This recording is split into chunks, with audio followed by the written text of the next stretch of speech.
Trying to keep the edges of your pie crust from getting too brown? Here's what you do. Get a pie crust shield.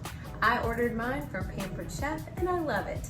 You coat the inside with a little bit of shortening, or I use palm oil, and you place it over here and, oh wait.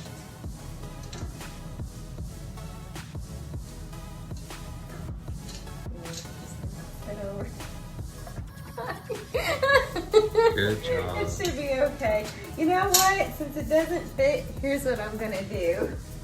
So that didn't work because it obviously was too small for my pie pan. But in this case, what you have to do is just put a little bit of foil over the edge of your crust in little pieces. I get little segments like this and put it over this all around the edge and make sure it doesn't fall into your pie, and stick it in the oven. That's not gonna stay on. That will. And I would just keep going around the edge until it stayed on, put it in the oven, and then my pie crust won't burn. Problem solved. It happens sometimes. I've got pie crust hacking skills. The pie is done and no burnt crust.